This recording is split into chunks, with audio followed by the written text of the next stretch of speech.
Halo teman-teman, kembali lagi di Asian's Journey, jurnalnya orang Asia ini. Jadi hari ini aku akan menjelaskan tentang cara mencari part-time job di Taiwan. Cara ini bisa digunakan untuk warga negara asing ataupun warga lokal di sana kayak gitu. Aku bilangnya di luar dari semacam TKI atau TKW ya. Karena kalau TKI TKW itu pasti akan menggunakan agensi gitu untuk pergi ke Taiwan. Tapi kalau misalnya kita kayak pelajar, bisa cari cara mencarinya itu dengan cara-cara seperti ini. Nah, langsung aja kita masuk. Cara pertama yaitu cara manual. Aku namainnya manual. Kenapa?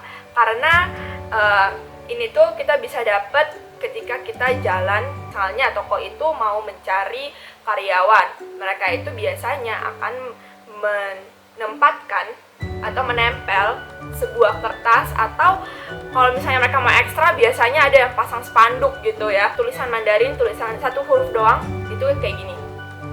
Nah, dengan tulisan ini tuh artinya, ini tuh bacanya Zeng.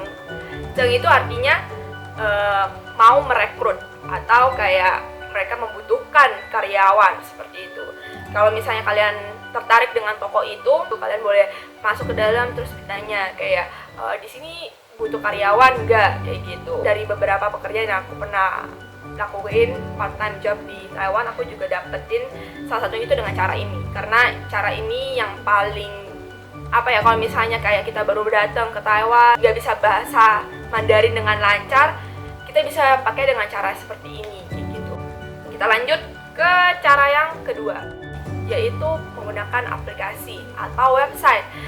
Jadi di dalam aplikasi ini kayak profilnya kita itu semacam CV-nya kita.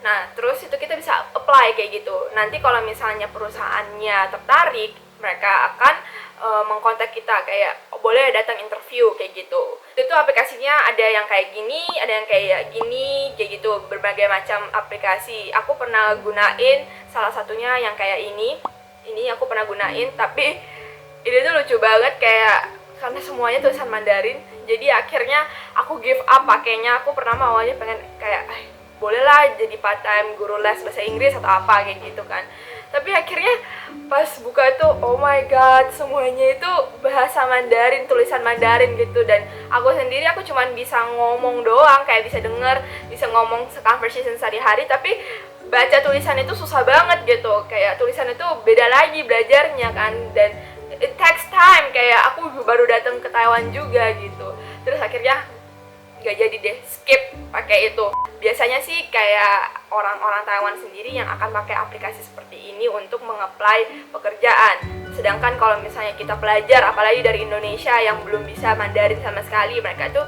agak jarang kayak gitu. Tapi kalau misalnya kamu bisa Mandarin, sangat-sangat direkomendasikan banget karena kamu bisa memilih pekerjaan apa, harganya, maksudnya gajinya kamu mau yang seberapa kayak gitu. Itu semuanya bisa terlist di situ. Jadi kamu bisa pilih dengan spesifik, dan juga termasuk dengan daerah atau lokasi di mana kamu mau bekerja.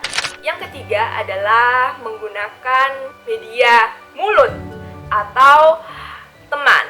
Dalam artian ini, teman itu bisa juga di FB ya. Nah, dari mulut ke mulut itu juga sangat bermanfaat. Jadi kayak kalau misalnya kamu malu untuk pergi cari pekerjaan di luar, misalnya ke toko langsung bertanya seperti itu, kamu bisa tanyain temenmu. Kayak misalnya ada yang udah bekerja part time kayak gitu, kayak di tempat kamu part time ada nggak lowongan pekerjaan lagi kayak gitu, itu juga boleh. Nah, terus kayak di Facebook, kalau misalnya kalian aktif di Facebook, itu juga banyak di Facebook. Misalnya pekerjaan ini itu bukan pekerjaan yang tetap, misalnya kayak seminggu cuma dibutuhkan sekali 2 kali, atau mereka cuma butuhkan untuk sehari doang. Biasanya mereka akan post itu di Facebook, bukan di aplikasi yang sebelumnya kayak gitu.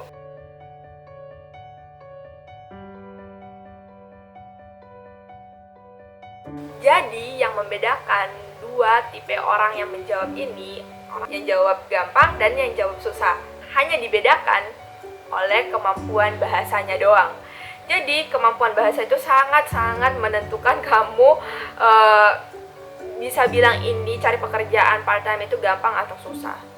Kalau misalnya kamu kemampuan bahasanya masih rata-rata, atau masih kamu baru pertama kali, kamu cuma bisa bilang ni hao kayak gitu doang, itu tuh bakal bakalan cukup susah menurutku, karena aku pribadi, aku pas pertama datang juga belum bisa bahasa Mandarin, baru cuma bisa denger dikit. Itu susah untuk dapat. Walaupun kamu itu udah mengapply itu, biasanya problemnya itu ada ketika interview, ketemu sama yang punya toko mungkin atau yang punya restoran kayak gitu. Biasanya mereka akan lebih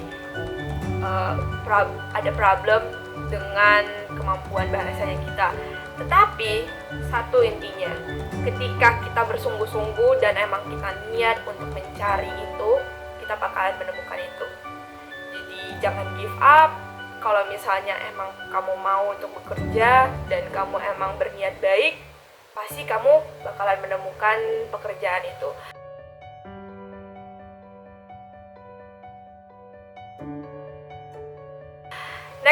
Next video aku akan ngasih tahu ada 7 pekerjaan yang aku lakuin di Taiwan selama kira-kira 10 bulan aku berada di Taiwan. Kalau misalnya kalian punya pertanyaan lain atau kalian pengen tahu hal-hal yang lain di Taiwan atau di Asia, kalian boleh komen di bawah, atau kalian bisa kontak aku di DM Instagramku, ini dia. Dan kalau misalnya hari ini kalian merasa kalian mendapatkan informasi yang baru atau videonya menarik, boleh tolong di like dan jangan lupa di subscribe. Terima kasih teman-teman, bye bye, see you in the next video.